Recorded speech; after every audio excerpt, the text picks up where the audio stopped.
창세기 말씀을 함께 나누고 있는데, 태초에 에덴 동산에서 정말 영원토록 하나님과 행복한 삶을 살아야 했던 인간이 자기 중심성으로 인해서 또 죄로 인해서 오염되었다라는 이야기, 그로 말미암아 하나님께서 인간에게 어떤 형벌을 주셨는가, 그리고 그 형벌 속에 들어있는 복음과 또 가죽옷을 지어서 입히시는 그 하나님의 한이 없는 사랑에 대해서 우리가 지난 시간까지 함께 나누었습니다. 아담과 하와는 하나님께서 금지하신 선악과를 따먹는 불순종으로 인해서 하나님 밖이 무엇인지, 하나님을 떠난 것이 무엇인지, 그곳에 죽음과 비참함밖에 없다는 그 모든 것을 확인하게 되었습니다. 인류 전체가 그것을 확인하고 이제 그것을 겪게 되는 것이죠. 선악과를 따먹는 날에는 반드시 죽는다는 하나님의 언약에 의해서 이제 아담과 하와는 죽어야 마땅하죠. 그런데 하나님께서 그들의 생명을 취하지 않으십니다. 그것은 여러 가지 의미가 있을 겁니다. 물고기가 물 밖에 나가도 바로 죽지 않듯이, 노트북에서 전원을 뽑아도 그 남은 배터리 때문에 노트북이 작동을 하듯이 하나님을 떠난 이들이 바로 죽지는 않겠지만 그것은 이미 생명이 없는 것임을 보여주는 것이고요. 또한 아담과 하와가 하나님 밖으로 나간 것, 에덴 동산에서 쫓겨난 것이 곧 죽음이다라는 것 또한 보여주고 있는 거죠. 하나님과 단절된 사람은 이미 영원히 죽은 것이다라는 것을 보여주는 것이죠.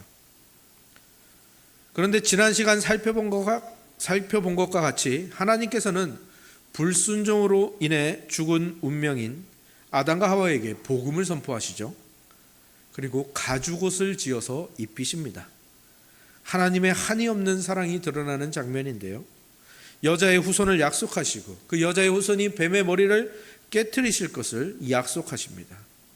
그리고 즉시 생명을 거두어가는 방법이 아니라 하와에게 임신의 고통과 해산의 수고를 더하시고 살아가게 하십니다. 아담에게는 노동의 수고를 더하여 살아가게 하십니다. 하나님이 이렇게 하신 이유가 무엇이겠습니까? 기회를 주시는 것이고, 또한 자녀를 낳을 때마다 또 노동과 수고를 할 때마다 그리워하라는 거죠. 하나님과 함께 있었던, 하나님만으로 행복했던 그 에덴 동산을 기억하고 하나님을 주인으로 모셨던 그 행복한 나날을 떠올리라라는 하나님의 교육과 배려인 것이죠. 그리고 이제 하나님께서는 아담과 하와 사이에 자녀를 주십니다. 잉태의 고통과 해산의 수고를 통하여 가인이 태어납니다. 아담과 하와는 하나님께 감사할 수밖에 없었을 겁니다. 죄로 인해 죽어야 할 그들을 살려주신 것뿐만 아니라 생명을 낳을 수 있게 하셨다라는 것, 그것은 그들이 죽음의 운명이 아닌 생명이신 하나님과 함께 있다라는 표시이기 때문이죠. 그리고 가인을 키우고 이제 또 둘째 아벨이 태어납니다. 연이은 출산으로 하나님이 타락의 형벌로 주신 고통의 의미를 되새기고 죄와 타락의 대가가 무엇인지를 맛보며 또 배워가는 것이죠. 그리고 그 하나님을 떠난 또 타락하고 죄악된 인간의 삶이 얼마나 고되고 힘든지 아들들의 이름에서 그대로 드러납니다. 첫째, 가인의 이름의 뜻은 낳았다. 관주 성경에 있는 거 보시면 얻었다 이런 식으로 되어 있죠. 낳음, 얻음 이런 식의 뜻이 있다고 되어 있죠. 무슨 말일까요? 처음으로 해산의 고통을 통해서 생명이 생명을 낳는 아들을 얻었다라는, 그 살아가게 하시는 하나님의 은혜를 얻었다라는 의미가 들어있는 이름이겠지요. 그런데 아벨이라는 이름의 뜻은 숨쉬다 할 때 숨이라는 그 의미도 있지만 또 어떤 의미가 들어있는가 하면은 허무, 공허 이런 의미가 들어있습니다. 그래서 오늘 말씀 제목 소유와 허무는 가인과 아벨의 이름의 뜻을 말하는 것입니다. 왜 이렇게 지었을까요? 왜 첫째는 소유, 얻음이고 둘째는 왜 허무와 공허일까요? 이렇게 왜 이름을 지었을까? 이것을 묵상해 보는 것도 성경을 읽는 재미 중에 하나겠죠. 첫째를 키우면서 첫째를 낳고 아들을 얻었다라는 것에 굉장히 집중을 했을 겁니다. 그래서 소유, 얻음 이런 이름을 붙인 거죠. 그런데 이 첫째를 키우면서 아담과 하와가 무엇을 깊이 경험했을까요? 이놈도 죄인이라는 겁니다. 우리 죄가 이제 유전되잖아요. 아담과 하와가 죄인일 뿐만 아니라 이 가인도 죄인인 거죠. 첫째를 낳았는데, 가인을 낳았는데 그 아들도 죄의 오염이 되어서 부모의 마음대로 자라지 않았던 것이죠. 마음도 안 맞고 부딪히는 일도 있고 속상한 일도 있고 죄로 인한 불화, 그리고 죄로 인해서 또 인류에게 무엇이 들어왔죠? 질병이 들어왔습니다. 아이를 키우면서 부모가 제일 힘들 때가 언제입니까? 아이가 아플 때 부모가 진짜 힘들죠. 저도 사랑이가 2살 무렵 입원했던 그 시절이 생각이 나는데요. 온 집안이 다 힘들었습니다. 모든 것이 내 마음 같지 않은 상황이 펼쳐졌겠죠. 아마 아담과 하와에게도 이런 일이 있었지 않나 생각해 보게 됩니다. 성경에 나오진 않지만 우리가 추측해 볼 수 있는 부분이죠. 그래서 이제 둘째를 낳을 때쯤 되니 아담과 하와가 모든 것이 허무하구나라는 것을 깨달은 거죠. 그래서 둘째 이름을 허무, 아벨로 지은 것으로 보입니다. 어쩌면 우리의 인생이 이 이름들 같지 않습니까? 우리는 자꾸 무엇을 얻으려고 애를 씁니다. 소유하려고 하죠. 근데 어떻습니까? 가져도 만족이 안 되죠. 소유하고 소유해도 또 부족하게 느껴집니다. 사실 아담과 하와가 선악과를 따먹은 이유도 거기에 있지 않겠습니까? 그 행복한 곳, 아무것도 하지 않아도 동산 모든 나무 실과를 먹으며 하나님과 함께 영원히 살 수 있는 그곳, 모든 것을 다 가졌는데, 그리고 하나님이 주신 지혜와 능력과 모든 것을 가지고 이 세상을 다스리는 그 모든 것을 가졌는데도 불구하고 그 이상을 원하는 거죠. 자기의 존재와 본래의 자리를 넘어선 것을 원하는 겁니다. 그런 책 제목이 있었지 않나요? 나는 소망한다 내게 금지된 것을. 이게 인류의 본성이죠. 죄된 습성입니다. 인간의 욕망은 끝이 없고 그 결국은 뭐만 남죠? 아벨의 이름처럼 허무와 공허함이 남을 뿐입니다. 하나님께서는 이들에게, 아담과 하와에게 영원히 해지지 않는 그리스도의 의로 옷 입으라고 가죽옷을 지어 입혀주셨죠. 그런데 아담과 하와는 여전히 다른 것으로 옷 입으려 하였고, 그것이 공허와 허무로 가는 길임을 그들이 아벨을 낳을 때쯤 깨달았던 것이죠. 아담과 하와는 가인과 아벨을 키우면서 소유와 허무, 이것이 무엇인지 찐하게 경험하고 결론을 내린 겁니다. 어떤 결론을 내렸을까요? 인간은 다시 하나님 앞에 서야 되는구나. 내가 원하고 내가 뭘 가진다고 해서 그것으로 만족되는 것이 아니라 나에게 해지지 않는 가죽옷을 지어주시는 하나님께 가야 하는구나. 그래서 아담과 하와가 가인과 아벨에게 하나님께 예배 드리는 것을 가르치는 겁니다. 그리고 가인과 아벨이 하나님께 예배를 드리는 모습이 오늘 본문에 나오죠. 가인은 땅을 일구는, 농사를 짓는 자였기 때문에 땅의 소산을 제물로 드립니다. 아벨은 양을 치는 자였기에 양의 첫 새끼와 그 기름을 제물로 드리는 모습을 볼 수가 있죠. 각자 자신이 하는 일, 자기 직업에 맞추어서 능력껏 자기가 거둔 그 소산물을 가지고 그것을 제물로 삼아 예배의 자리로 나온 것이죠. 그런데 어땠습니까? 결과가 좀 달랐죠. 하나님께서는 아벨과 그 제물은 받으셨는데 비해 가인과 그의 제물은 받지 않으셨다라고 되어 있습니다. 근데 여기서 또 사람들이 많은 오해를 합니다. 어떻게 오해하죠? 아벨은 피의 제사를 드렸으니까 받으신 거고, 가인은 피의 제사를 드리지 않고 곡식을 드렸기 때문에 받지 않으셨다라고 착각합니다. 잘못된 가르침입니다. 실상은 그런 문제가 아니죠. 그리고 우리가 레위기를 배울 때도 배웠지만 제사에 꼭 짐승만 바치는 게 아니었습니다. 소제라는 곡식을 드리는 제사가 있고요. 또 다른 이 모세오경에 보면 부어드리는 전제도 있고요. 뭐 여러 가지 이 제사와 제물이 있다라는 것을 우리는 알 수가 있죠. 그러니까 이 문제는 아벨과 가인의 제물의 문제가 아닙니다. 여기서 사람과 제물은 분리되는 것이 아닙니다. 가인과 그 제물은 하나고요, 아벨과 그 제물도 하나입니다. 사람과 제물을 분리해서 보면 안 되는 겁니다. 아벨의 제물을 받아주신 것은 하나님이 그 아벨의 믿음을 보시고 받아주신 거예요. 그것을 알 수 있는 것이 히브리서 11장에 가면 이렇게 되어 있죠. 믿음으로 아벨은 가인보다 더 나은 제사를 드렸다. 그 아벨의 믿음을 보고 받아주신 겁니다. 그렇다면 가인과 그 제물을 받지 않으신 이유는 무엇입니까? 그것은 나중에 드러납니다. 가인은 하나님께서 아벨의 제물은 받으시면서 자신의 제물을 받지 않으시는 것을 보고 분노하는 것을 보면 우리가 추측할 수 있습니다. 그가 믿음으로 드리지 않았구나. 왜? 믿음으로 드렸다면 하나님 뭐가 잘못됐나요? 알려주세요 라고 했을 텐데 그게 아니라 분노하는 겁니다. 그리고 7절을 보시면 하나님이 분노한 가인에게 이렇게 말씀하시죠. 네가 선을 행하면 어찌 낯을 들지 못하겠느냐. 네가 믿음으로 선으로 예배했다면 어찌 네가 분노하겠느냐라고 말하는 겁니다. 여기서 선이 무엇입니까? 아담과 하와가 따먹었던 선악과에 나오는 그 선입니다. 선악과가 알게 하는 선이 뭐죠? 아담과 하와가 선악과를 따먹음으로 인해서 밝히 드러난 거죠. 선이 뭡니까? 하나님 안에 있는 겁니다.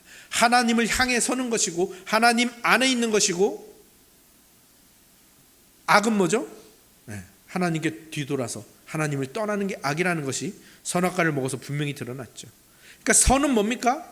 모든 것을 하나님과의 관계에서 생각하는 게 선입니다. 이게 믿음이죠. 가인이 제사를 드리면서 선으로 하지 않았다라는 것은 무엇입니까? 하나님과의 관계를 생각하지 않고 자기 마음대로, 자기의 기분, 자기의 기준, 거기에만 중심을 두었다라는 거죠. 아담과 하와가 선악과를 따먹은 이유와 똑같습니다. 자기 중심성에 빠져서 하나님을 관계로 대한 게 아니라 비인격적으로 대한 것이죠. 그 부모가 따먹은 선악과를 가인도 따먹고 있는 겁니다. 허무한 일이죠. 아담과 하와가 선악과를 따먹은 이유가 자기 중심성 때문이었는데, 하나님이 받지 않으시는 가인의 제사 또한 자기 중심성 때문이었다라는 것이죠. 아담과 하와는 선악과를 따먹은 후에 무엇을 보여주었습니까? 죄의 결과가 부끄러움과 고통과 죽음뿐이라는 것을 보여줍니다. 그런데 그 자녀 가인은 그것을 넘어서는 치명적인 결과를 보여주죠. 8절을 우리 같이 한번 읽어볼까요? 8절입니다. 함께 읽습니다. 시작. 가인이 그의 아우 아벨에게 말하고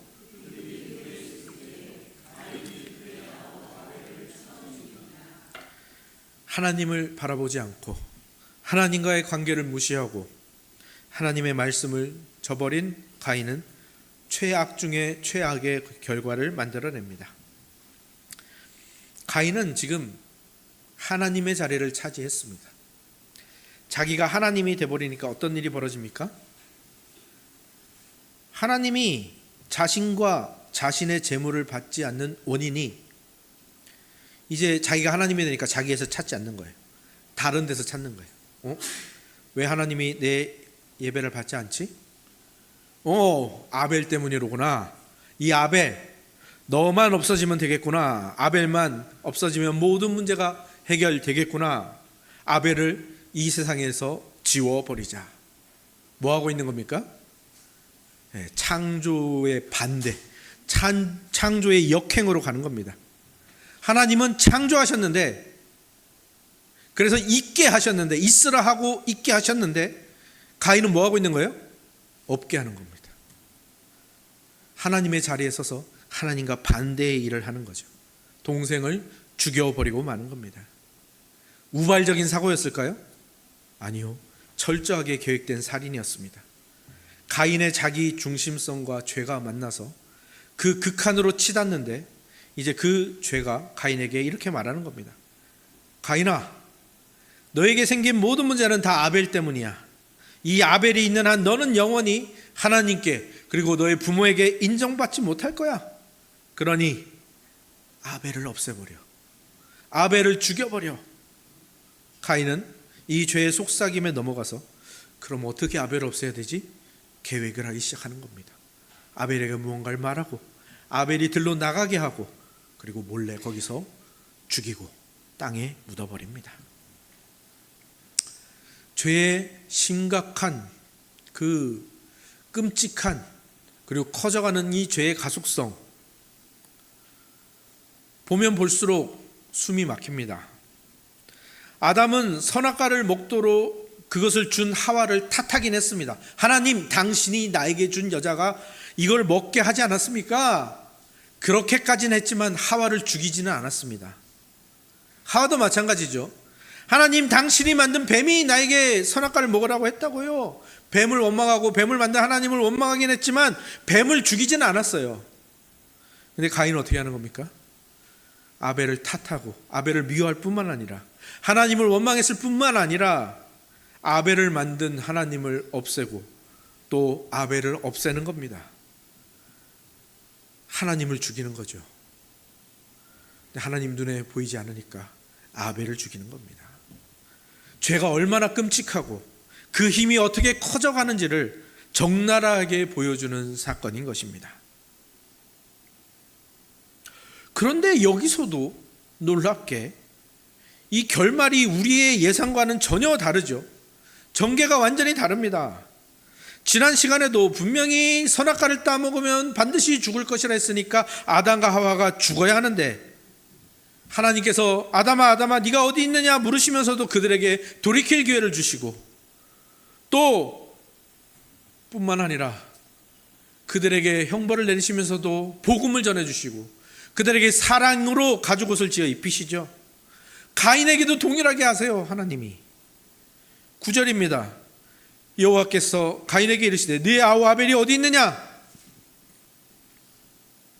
그리고 그전에도 네 낯빛이 변하는 게 왜 그러냐.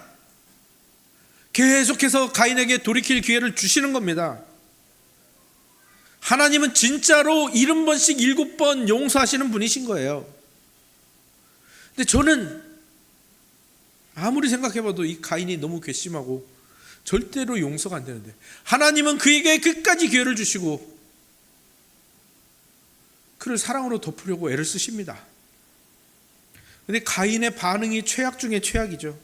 그 부모보다 더 최악인 겁니다.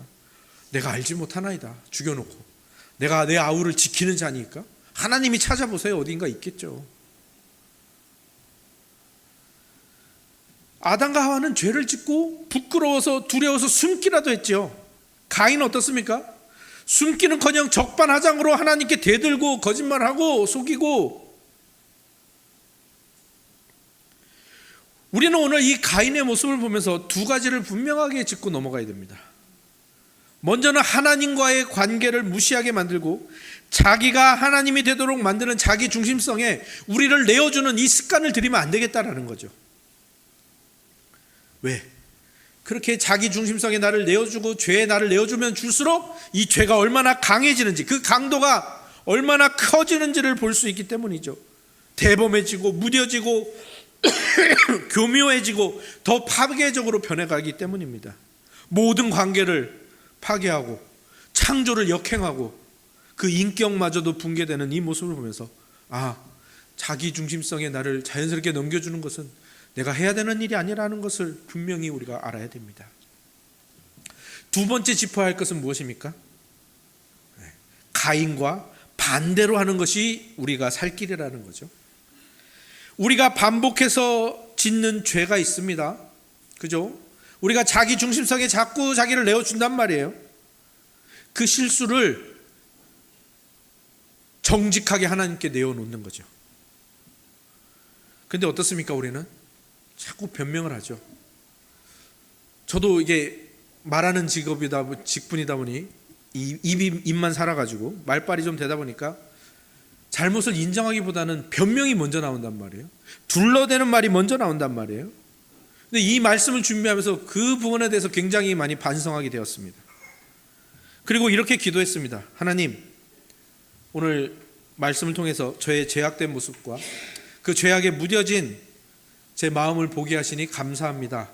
용서해 주시고 저를 회복시켜 주십시오. 하나님과의 관계가 최우선인 태도와 또 내가 잘못을 저질렀을 때 속히 돌이키는 용기와 지혜를 주시옵소서.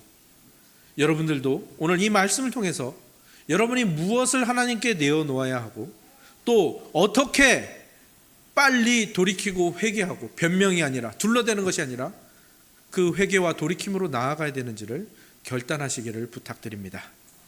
그리고 더 중요한 거, 하나님이 어떤 분이신지를 오늘 깊이 묵상해 보시는 시간이 되었으면 좋겠습니다. 스스로 죄에서 돌이킬 수 없는 우리, 자기 중심성에 사로잡혀서 자기 안에서 벗어나지 못하고 자기 안을 자기로 가득 채우는 우리, 그런 우리를 위해서 구속자 예수 그리스도를 내어주신, 해지지 않는 가죽옷을 우리에게 입히시기 위하여 그의 아들을 죽이신 그 하나님을 묵상해 보시기 바랍니다. 십자가가 무엇입니까? 죄인이 있습니다. 근데 이 죄인은 자기가 죄인인지도 몰라요. 자기가 죽었는지도 몰라요. 자기가 얼마나 비참한 상태에 있는지도 몰라요. 그런데 그런 자를 용서하고 살리기 위하여 하나님이 자기 아들을 내어주신 그 은혜의 자리가 십자가죠. 원래는 살인자 가인이 피를 흘려야 되고 가인과 똑 닮아있는 우리가 피를 흘려야 되는 자리인데 예수님께서 가인 대신에 우리 대신에 피를 흘리셨고, 그래서 우리가 다시 하나님의 아들의 자리, 다시 에덴 동산에 거하는 자리로 갈 수 있었다라는 것, 그 하나님을 기억하시기 바랍니다. 우리는 또 다시 복음의 이중선언 앞에 서게 되죠. 우리는 우리가 생각한 것보다 훨씬 더 심각한 최악의 죄인입니다. 그런데 우리는 우리가 감히 바라고 원한 것보다 훨씬 더 크고 위대하고 놀라운 사랑을 받았다라는 거죠. 우리는 사랑받은 죄인입니다. 이 이중선언과 이 이중 정체성을 다시 한번 고백하시고 하루하루를 살아가시는 우리 모두가 되기를 축원합니다. 하나님께서, 예수님께서 묻지도 따지지도 않으시고 우리를 그렇게 사랑하셨듯이 오늘 여러분들도 이 하나님의 마음을 가지시고 오늘 누군가를 그렇게 아무 이유 없이 사랑해 보시기 바랍니다. 그래서 소유의 애를 쓰다가 그 허무에 빠져서 허덕이는 이 인생에서 벗어나서 사랑과 용서, 예수님처럼 승리하는 그 사랑과 은혜가 충만한 인생들이 되시기를 다시 한번 주님의 이름으로 축원합니다. 아멘.